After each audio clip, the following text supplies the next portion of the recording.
Mística Cidade de Deus, capítulo 17 do tomo 2, livro 3, de Santa Maria de Ágreda.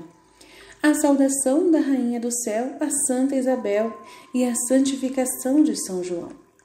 Privilégios de São João Batista.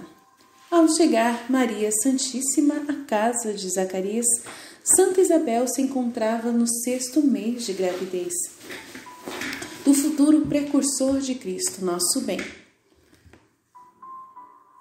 O corpo do menino João era naturalmente muito perfeito, mais do que em outras crianças, tanto por causa de sua milagrosa concepção de mãe estéril, como porque Deus lhe destinara maior santidade entre todos os nascidos. Mas, por enquanto, sua alma ainda se achava nas trevas do pecado contraído em Adão, como os demais filhos deste pai comum do gênero humano. Por lei geral, não podem os mortais receber a luz da graça, antes de vir a luz do sol deste mundo. Por isso, depois do primeiro pecado que se contrai com a natureza, o ventre materno vem a servir, por assim dizer, de cárcere para todos nós, que nos tornamos réus em nosso pai Adão. A seu grande profeta e precursor determinou Cristo, Senhor nosso, antecipar-lhe a luz da graça e justificação aos 6 meses de sua concepção em Santa Isabel, para que sua santidade fosse privilegiada assim como seria sua missão de precursor e batista. A santificação do precursor. Depois dos primeiros cumprimentos, retiraram-se Maria Santíssima e Santa Isabel a sós. Como disse no fim do capítulo passado, a Mãe da Graça saudou novamente sua prima, dizendo-lhe: Deus te salve, prima caríssima, e de sua divina luz te comunique graça e vida.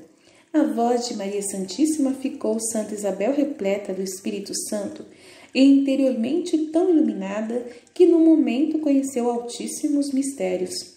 Estes efeitos e os percebido pelo menino João em seu seio originaram-se da presença do Verbo manado no tálamo de Maria. Servindo-se da voz de sua mãe, começou a usar do poder que lhe dera o Pai Eterno para salvar e justificar as almas. Exercendo este poder como homem, aquele corpozinho concebido há 8 dias, coisa maravilhosa, se pôs no seio materno em posição humilde de súplica e orou ao Pai, pedindo e obtendo da Santíssima Trindade a justificação de seu futuro precursor. Oração de Cristo por São João. São João, no seio materno, foi a 3ª pessoa por quem nosso Redentor orou particular e especialmente. Estando ele também no seio de Maria Santíssima, ela foi a primeira por quem agradeceu, pediu e orou ao Pai. Em segundo lugar foi São José, como dissemos no capítulo 12, e o terceiro a gozar de tanta felicidade de tais privilégios foi São João. Apresentou Cristo, nosso Senhor, ao Eterno Pai seus méritos, paixão e morte que vinha sofrer pelos homens, pedindo a santificação daquela alma. Nomeou o menino que devia nascer santo, destinado para seu precursor, a fim de testemunhar sua vinda ao mundo e preparar os corações para reconhecerem e receberem. Para tão elevado ministério, pediu que lhe fossem concedidas todas as graças, dons e favores convenientes e proporcionados. Concedeu o Pai tudo quanto lhe solicitou seu unigênito manado. Graças recebidas por São João. Esta oração precedeu a saudação de Maria Santíssima. Ao pronunciar a Divina Senhora as palavras referidas, olhou Deus para o menino no seio de Santa Isabel. Deu-lhe perfeitíssimo uso da razão e ilustrou-o com especial auxílio da Divina Luz, preparando-o para conhecer a graça que estava a receber. Nesta disposição foi santificado do pecado original e constituído filho adotivo do Senhor, cheio do Espírito Santo, com abundantíssima graça e plenitude de dons e virtudes. Suas faculdades ficaram santificadas pela graça, subordinadas à razão, e assim se cumpriu o que dissera São Gabriel e Zacarias, que seu filho seria cheio do Espírito Santo desde o ventre materno, ao mesmo tempo o feliz menino viu o Verbo encarnado no seio de Maria Santíssima. Como se o espaço uteral, as virginais entranhas fossem vidraça e cristal puríssimo. De joelhos adorou seu Redentor e Criador. Este foi aquele movimento de júbilo sentido por sua mãe Santa Isabel. Outros muito atos praticou o menino João nessa ocasião, exercitando as virtudes da fé, esperança, caridade, culto, agradecimento, humildade, devoção e as demais que ali podia praticar. Desde aquele momento, começou a merecer e a crescer na santidade, sem perdê-la jamais, nem deixar de praticá-la com todo o vigor da graça. Revelações recebidas por Santa Isabel. Conheceu então Santa Isabel o mistério da encarnação, a santificação de seu filho e a razão desta maravilha. Conheceu também a dignidade e virginal pureza de Maria Santíssima. Nesta ocasião, estando a Divina Rainha absorta na visão destes mistérios e da divindade de seu Filho Santíssimo, ficou toda divinizada, cheia da luz e claridade dos dotes divinos de que participava. Viu a Santa Isabel nessa majestade e como através de uma redoma de vidro puríssimo, o Verbo manado como em liteira de vivo e luminoso cristal. Todos estes efeitos foram produzidos através da voz de Maria Santíssima, tão doce como forte e poderosa aos ouvidos do Altíssimo. Toda esta virtude era como participação do poder daquela outra palavra, fiat mihi secundum verbum tuum, com a qual atraiu o eterno Verbo do peito do Pai para sua mente e seio virginal. Elogios de Santa Isabel a Maria Santíssima. Arrebatada Santa Isabel, pelo que sentia e reconhecia sobre tão admiráveis sacramentos, encheu-se de júbilo no Espírito Santo. Olhou para a Rainha do mundo e a quem nela via, e em alta voz prorrompeu naquelas palavras referidas por São Lucas: Bendita és entre as mulheres, e bendito o fruto do teu ventre, donde me vem a felicidade de ser visitada pela mãe do meu Senhor. Assim que tua saudação chegou aos meus ouvidos, exultou de alegria a criança em meu seio. Bem-aventurada és porque acreditaste, e em ti se cumprirão perfeitamente todas as coisas que o Senhor te disse. Nestas palavras proféticas resumiu Santa Isabel grandes excelências de Maria Santíssima, conhecendo com divina luz o que o poder divino nela fizera. Fazia no presente e faria no futuro. Tudo conheceu e entendeu. O menino João, que percebia as palavras de sua mãe, iluminada através da santificação do Filho, por ambos exaltou ela, Maria Santíssima, como instrumento de sua felicidade, e a quem ele ainda não podia por sua própria boca louvar e bendizer. O Cântico de Maria. Às palavras de louvor de Santa Isabel, respondeu nossa grande rainha e mestra da sabedoria e humildade, remetendo-as ao seu próprio autor, e com suavíssima voz entoou o cântico Magnífica, referido por São Lucas. Minha alma engrandece ao Senhor, e meu espírito se alegra em Deus, meu Salvador, porque olhou para a humildade de sua serva, e por isso todas as gerações me chamarão bem-aventurada. Fez em mim grandes coisas o poderoso, cujo nome é santo. Sua misericórdia se estende de geração em geração sobre todos os que o temem. Manifestou força do seu braço, destruiu os soberbos, encheu de bens aos que nada têm, e os ricos deixou sem nada. Reergueu seu servo Israel, lembrado de sua misericórdia, conforme prometeu a Abraão e a seus filhos por todos os séculos. Comentários do Magnífica, a Deus toda a glória. Sendo a primeira a ouvir este cântico, foi também Santa Isabel a primeira a entendê-lo e a interpretá-lo com inteligência infusa. Compreendeu grandes mistérios nele encerrados pela autora em tão resumidas frases. O Espírito de Maria Santíssima exaltou ao Senhor pela excelência de seu ser infinito, A ele referiu toda glória e louvor, como o princípio e fim de tudo que existe, confessando que só um é Deus. Deve-se gloriar e se alegrar qualquer criatura, pois somente nele está todo bem e salvação. Confessou também a equidade e magnificência do Altíssimo em olhar aos humildes e neles colocar abundantemente seu espírito e divino amor. E quão vantajoso é que os mortais ponderem que por esta humildade ela mereceu que todas as nações a chamassem bem-aventurada.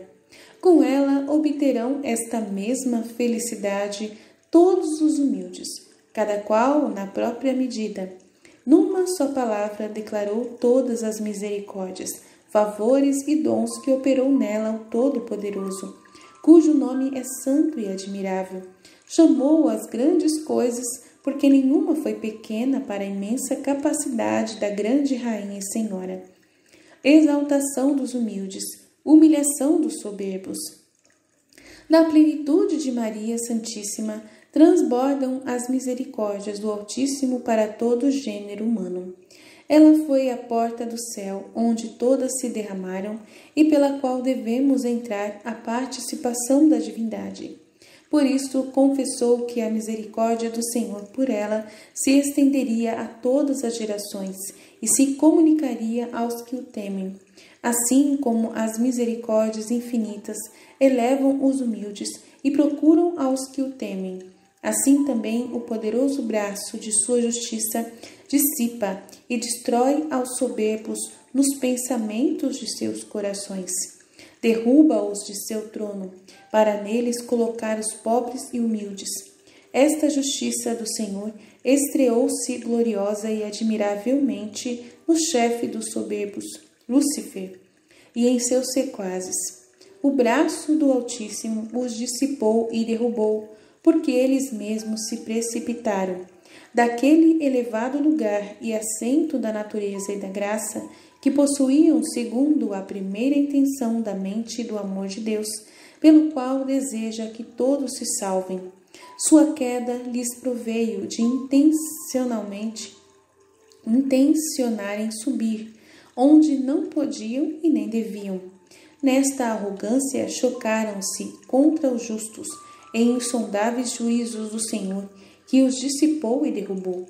No lugar deles foram colocados os humildes, por intermédio de Maria Santíssima, mãe e reservatório das antigas misericórdias. A riqueza dos pobres espirituais, a indigência dos ricos de orgulho. Por esta mesma razão diz a Divina Senhora, que Deus enriqueceu aos pobres, enchendo-os abundantemente de seus tesouros de graça e glória. Aos ricos da própria estima e dos bens que o mundo considera riqueza e felicidade. A estes o Altíssimo despediu e despede vazios dele, e da verdade que não pode caber em corações abarrotados de mentira e falácia. Recebeu a seu servo e filho Israel, lembrando-se de sua misericórdia. Ensinou-lhe onde está a prudência, a verdade e o entendimento, onde a longa vida e seu sustento, a luz dos olhos e a paz. A ele ensinou o caminho da prudência, as ocultas sendas da sabedoria e disciplina, que foram escondidas aos príncipes das gentes, nem foram conhecidas pelos poderosos, que dominam os animais da terra, se entretêm e divertem com as aves do céu, e amontoam tesouros de ouro e prata.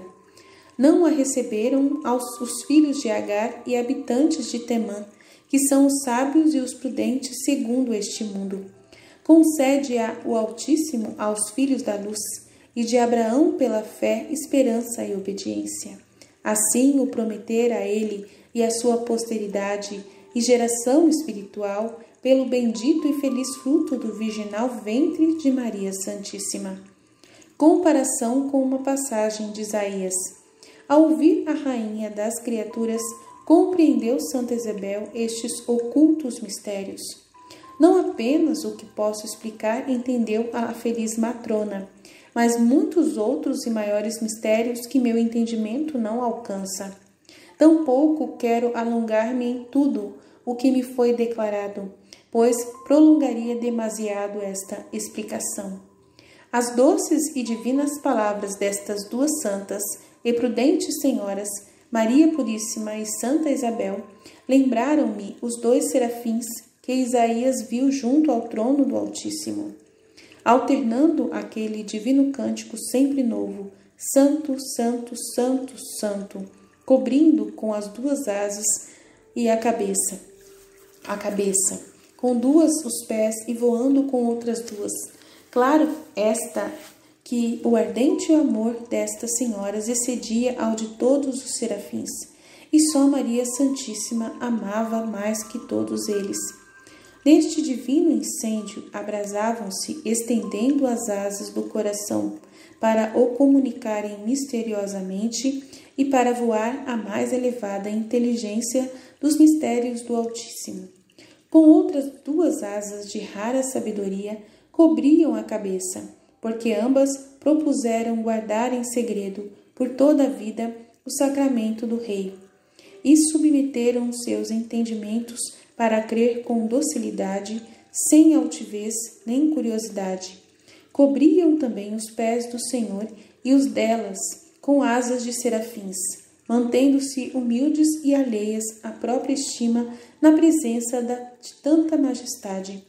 Encerrando Maria Santíssima em seu virginal seio, o Deus de majestade, com razão e toda a verdade diremos que cobria o trono onde se assentava o Senhor. A amizade entre Maria e Isabel. Ao deixar seu retiro, Santa Isabel ofereceu-se como escrava à Rainha do Céu e pôs à sua disposição sua casa e família para servi-la. Pediu-lhe aceitar para repousar e se recolher um aposento que ela usava como oratório por estar mais retirado e ser mais cômodo para isso. A divina princesa aceitou agradecida e destinou o aposento para orar e dormir, e nele ninguém entrou a não ser as duas primas. No mais, ofereceu-se para servir e assistir Santa Isabel como serva, pois para isto viera visitá-la. Oh, que doce amizade, tão íntima e sincera, unida pelo mais forte vínculo do amor divino. É admirável como o Senhor manifestou o grande mistério de sua encarnação às três mulheres, antes que a qualquer outra criatura humana. A primeira foi Santa Ana, como ficou dito em seu lugar. A segunda, sua filha e mãe do Verbo, Maria Santíssima. E a terceira, Santa Isabel e seu filho, que por se encontrar ainda no seio materno, não se considera pessoa dela distinta.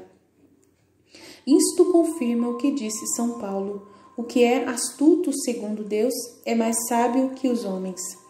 Volta de São José a Nazaré.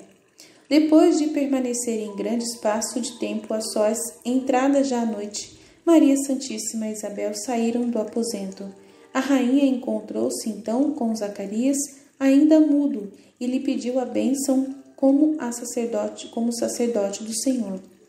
Apesar de sentir grande compaixão por seu estado, a senhora não procurou sua cura, apenas fez oração por ele, porque sabia o mistério encerrado naquela provação. Santa Isabel, que já conhecia a felicidade do castíssimo esposo de José, por ele ainda ignorada, tratou-o com grande reverência e estima. Depois de 3 dias de estada na casa de Zacarias, o santo pediu permissão à sua divina esposa para voltar a Nazaré, deixando-a para assistir Santa Isabel em seu estado de gestação. Despediu-se, ficando combinado que viria buscar a rainha quando ela o avisasse. Santa Isabel ofereceu-lhe alguns presentes para levar para casa.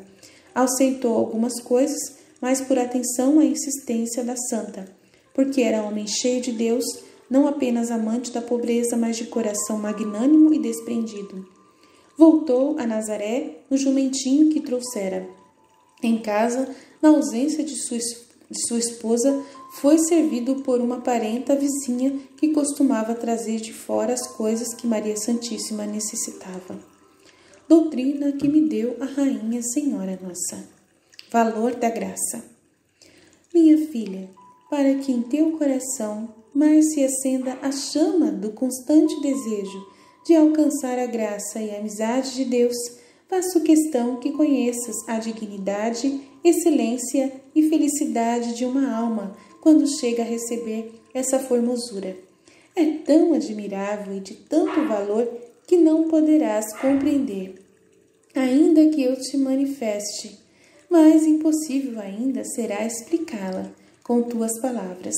Considera o Senhor, contempla-o com a divina luz que recebes, e nela conhecerás que para Deus é maior glória justificar uma só alma do que haver criado todo o orbe do céu e da terra, com as perfeições que encerram. De ser de por estas maravilhas criadas, que em grande parte as criaturas percebem através dos sentidos, chegam ao conhecimento do poder e grandeza de Deus, que diriam e que pensariam se vissem, com os olhos da alma, o quanto vale e importa a formosura da graça em tantas criaturas capazes de a receber. Beleza da graça, fealdade do pecado. Não há termos e palavras de comparação para dar ideia do que em si é a participação de Deus e suas perfeições, contidas na graça santificante.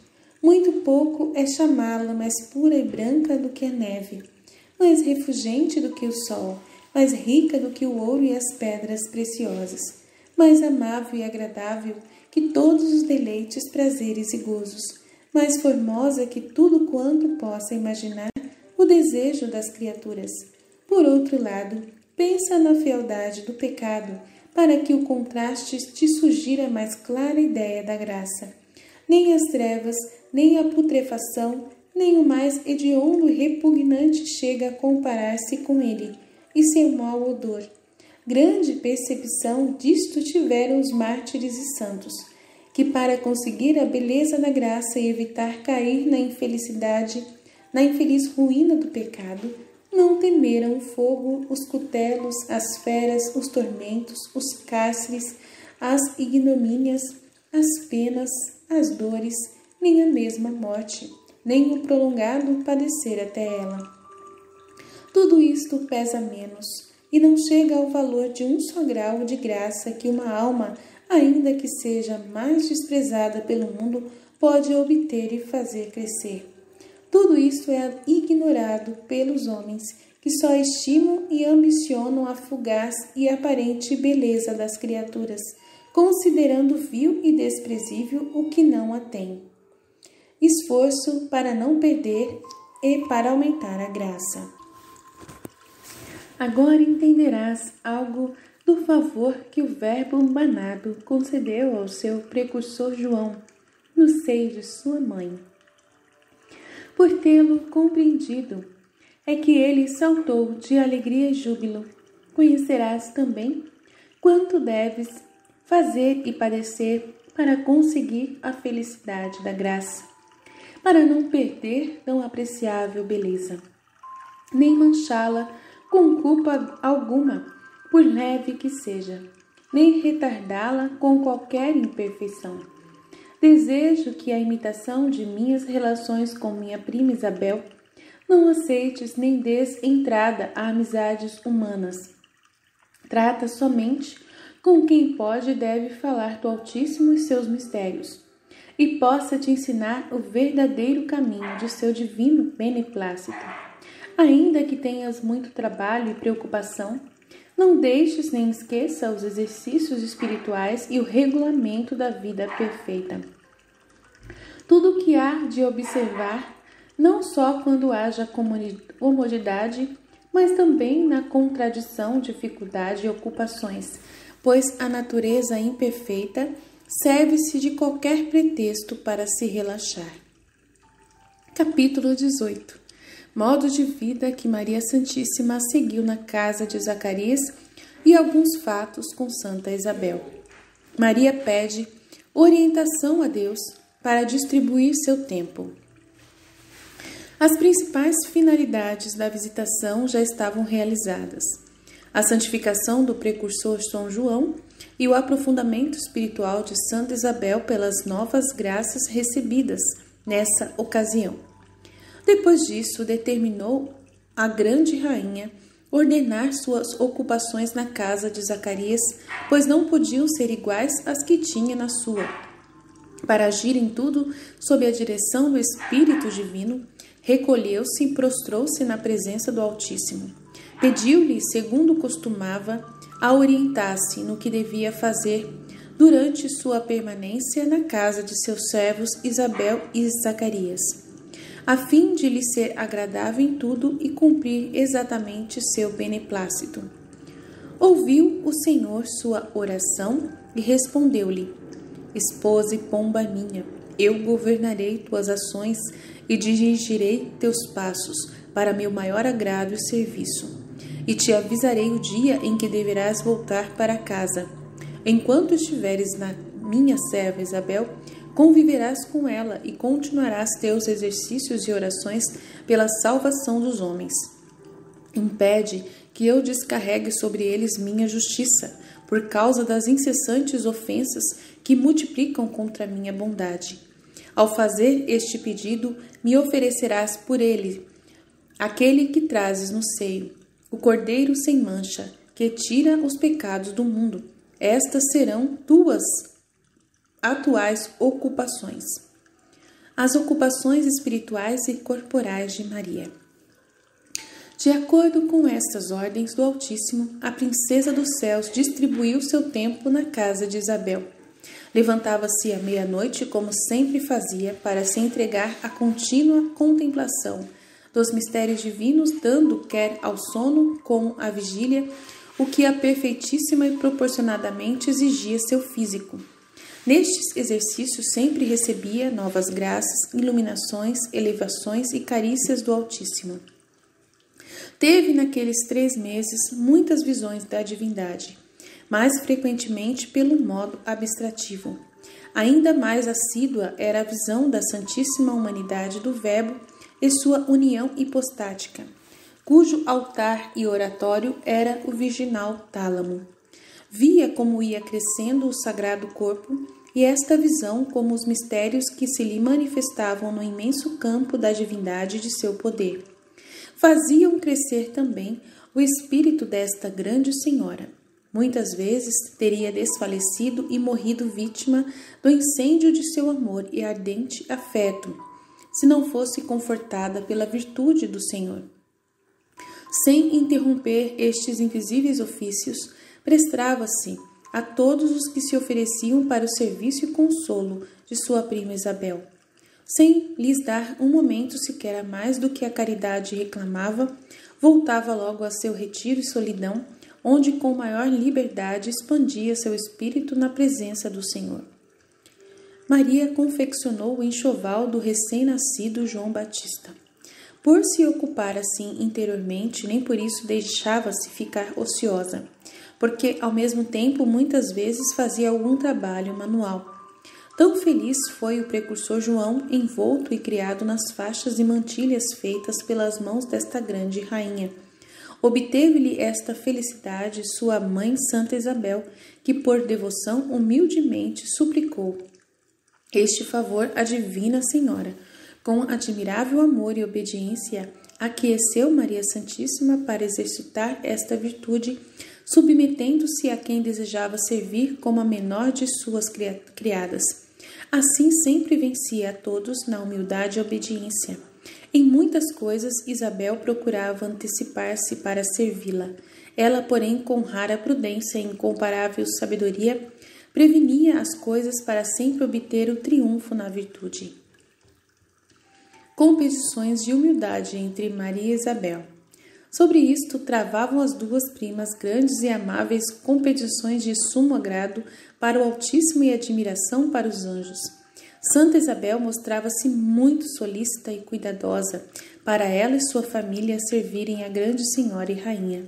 A mestra das virtudes, porém, Maria Santíssima, mais previdente e atenta, desviava os cuidados de sua prima. Ele dizia: prima e amiga minha, meu prazer é ser mandada e obedecer toda a minha vida. Sendo mais nova que vós, não fica bem que vossa afeição me prive deste consolo. Pela mesma razão, além de servir a vós como a minha própria mãe, devo servir também a todos de vossa casa. peço-vos tratar-me como vossa serva, enquanto estiver em vossa companhia. Respondeu Santa Isabel: minha amada Senhora, a mim é que toca obedecer-vos e a vós me mandar e governar em todas as coisas. Peço-vos isto com mais justiça, porque se vós, Senhora, quereis praticar a humildade, eu devo dar o culto e reverência ao meu Deus e Senhor que se encontra em vosso seio, e vos confere dignidade, merecedora de toda honra e reverência. Replicava a prudentíssima Virgem: meu filho e meu Senhor não me escolheu por mãe para que me venerassem como Senhora. Seu reino não é deste mundo, não veio a ele para ser servido, mas para servir, sofrer e ensinar aos mortais a obedecer e a se humilhar, reprovando o falso e a soberba.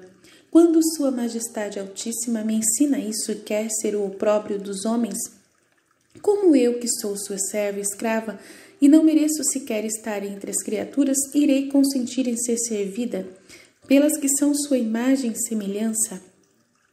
Razões apresentadas por Santa Isabel. Insistia Santa Isabel: Senhora e amparo meu, isto será para quem ignora o sacramento em vós encerrado. Eu, porém, que sem o merecer recebi do Senhor este conhecimento, serei muito repreensível em sua presença, se não lhe der a veneração como lhe devo, como a Deus e a vós como sua mãe. É justo que sirva a ambos como serva e seus senhores.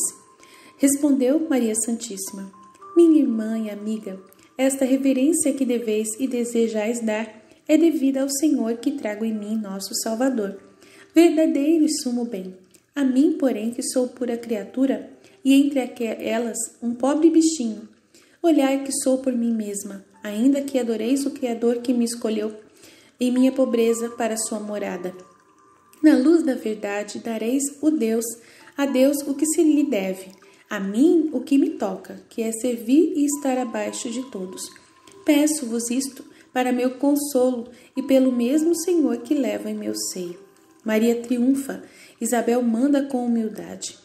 Nestas virtuosas contendas passavam alguns momentos Maria e Isabel. Contudo, a divina sabedoria de nossa rainha tornava-a tão engenhosa em matéria de humildade e obediência que sempre vencia, encontrando meios e caminhos para obedecer e ser mandada. Assim o fez com Santa Isabel todo o tempo que estiveram juntas. Isso era de tal modo que ambas tratavam como a respectiva magnificência o mistério que o Senhor confiara a Maria Santíssima, Mãe e Senhora das Virtudes, e a sua prima Santa Isabel, matrona prudentíssima, cheia da luz divina do Espírito Santo. Nesta luz determinada como proceder com a Mãe de Deus, dando-lhe prazer e obedecendo-lhe no que podia, reverenciando ao mesmo tempo sua dignidade e nela o Criador, propôs em seu coração que se ordenasse alguma coisa à Mãe de Deus. Seria para satisfazer-lhe a vontade. Quando isto acontecia, pedia licença e perdão ao Senhor e nunca mandava coisa alguma, ordenando com autoridade, mas pedindo, só no que servia para aliviar a rainha. Como no comer e dormir, usava de mais liberdade. Pediu-lhe também que lhe fizesse uns trabalhos manuais que nunca usou, mas guardou com veneração. Maria, serva humilíssima. Por este modo, conseguia Maria Santíssima praticar a doutrina que o Verbo manado vinha ensinar. Forma do Pai eterno, figura de sua substância e Deus verdadeiro de Deus verdadeiro. Humilhou-se, tomando a forma e ofício de servo, Mãe de Deus, Rainha de toda a criação, superior em excelência e dignidade a todas as criaturas. Esta senhora foi sempre humilde serva da menor delas. Jamais aceitou serviço ou obséquio como se lhe fora devido, nem se envaideceu ou deixou de fazer humilíssimo juízo de si. Que dirá aqui nossa execrável presunção e soberba? Cheios de abomináveis culpas, somos tão insensatos que com detestável loucura julgamos que o mundo todo nos deva servir e venerar. E quando isto nos recusam, nos irritamos e esquecemos de usar o pouco juízo que nossas paixões ainda nos deixaram. Toda esta divina história é espelho de humildade e condenação de nossa soberba. Não me compete o ofício de ensinar e corrigir, mas de ser instruída e governada. Por isto, rogo e suplico a todos os fiéis, filhos da luz, que ponhamos este exemplo diante dos olhos, para nos humilharmos em sua presença. Julgamento de Deus e dos homens sobre a humildade. Não seria difícil para o Senhor evitar a sua Mãe Santíssima tantos excessos de humildade e atos com que a praticava. Poderia exaltá-la ante as criaturas, ordenando que fosse aclamada, honrada e respeitada por todos, com as demonstrações que o mundo sabe oferecer àqueles que quer honrar e louvar, como fez Assuero a Mardoqueu. Se a questão fosse deixada ao critério dos homens, estes ordenariam que a mulher mais santa que todos os bem-aventurados do céu, que trazia no seio o Criador dos mesmos anjos e céus, fosse sempre guardada, separada e venerada por todos. Parecia-lhes indigno que se ocupasse em coisas humildes e serviço, e que, em vez de tudo, ordenar-se submeter-se a qualquer autoridade. Até aqui chega a humana sabedoria, se assim se pode chamar tão estreita visão. Na verdadeira ciência dos santos, porém, não cabe este engano. Ela participa da sabedoria infinita do Criador, que dá o justo nome e valor às honras, e não troca a sorte das criaturas. Muito recusaria e pouco daria ao Altíssimo a sua querida mãe. Nesta vida, se a tivesse privado das ações de profundíssima humildade e lhe concedera o aplauso exterior dos homens, muito teria perdido o mundo se lhe tivesse faltado esta escola para se instruir e este exemplo para humilhar e confundir sua soberba. Graças recebidas por Santa Isabel. Muito beneficiada foi Santa Isabel pelo Senhor, desde o dia em que o teve por hóspede de sua casa no seio de sua Virgem Maria. Com a familiar convivência da Divina Rainha e as palestras que entretinham sobre o mistério da encarnação, ia a grande matrona crescendo em todo gênero de santidade, como quem a bebia em sua própria fonte.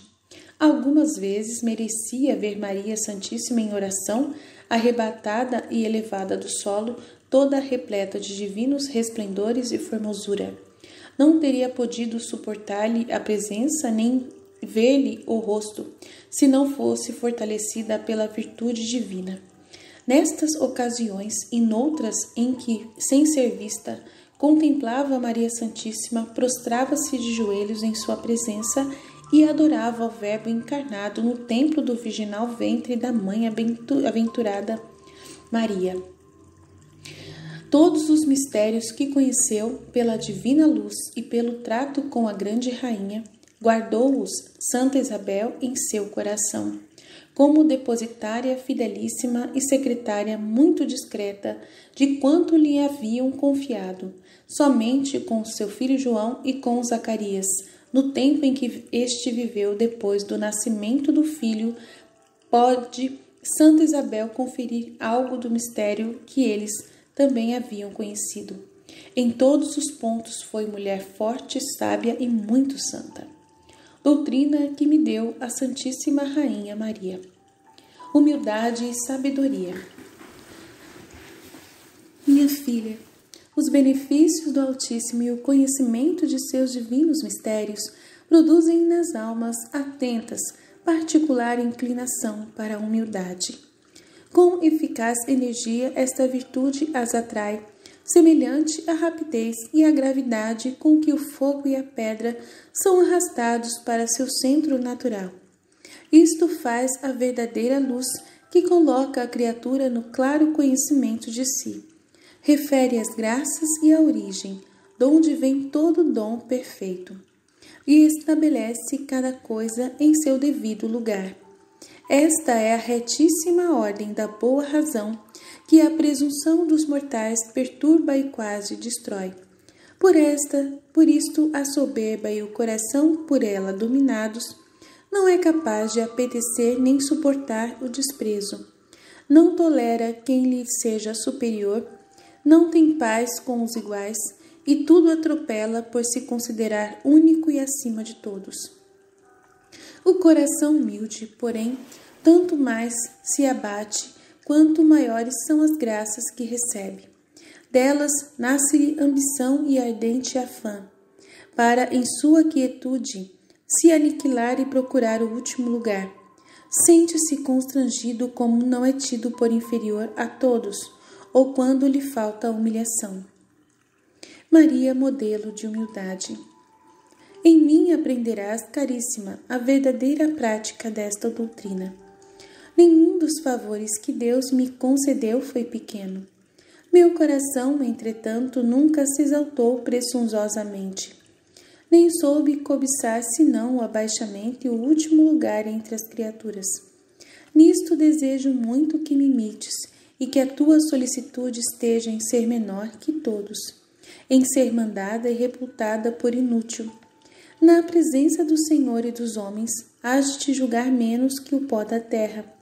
Não podes negar que jamais houve alguém tão beneficiado como tu e que menos o haja merecido. Como então poderás saldar esta grande dívida, se não te humilhares a todos, e mais que todos os filhos de Adão, se não conceberes reta e afetuosa estima de humildade? Bem é obedecer a teus prelados e mestres, e assim o deves fazer sempre.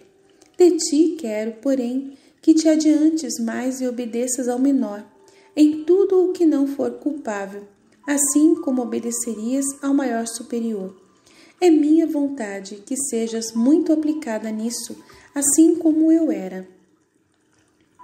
Humildade com os súditos e nas ofensas. Apenas com tuas súditas moderarás esta sujeição, para que, conhecendo teu desejo de obedecer, não pretendam alguma vez que façam o que não convém. Contudo, sem que elas percam a submissão, poderás ganhar muito, dando-lhes o exemplo em condescender sempre que seja justo, sem derrogar a autoridade de prelada. Qualquer contrariedade ou ofensa feita somente a ti, recebe-a com grande apreço, sem abrir teus lábios para te queixares. As faltas contra Deus, repreende-as, sem misturar tua causa com a dele. Jamais deverás encontrar razão para te defenderes e sempre para defender a honra de Deus. Mas, tanto para uma como a outra, não te deves deixar levar por desordenada irritação e contrariedade. Também quero que uses grande prudência em as graças do Senhor, porque o segredo do rei não deve ser levianamente revelado nem aos homens carnais. São capazes e dignos de conhecer os mistérios do Espírito Santo. Em tudo segue meu exemplo, pois desejas ser filha minha querida. Obedecendo-me o conseguirás, e empenharás o Todo-Poderoso a fortalecer e guiar teus passos para o que de ti desejar. Não lhe resistas, mas dispõe e prepara teu coração para suave e prontamente obedecer à luz de sua graça. Esta não seja vã em ti, mas coopera com ela diligentemente, e tuas ações sejam cheias de perfeição.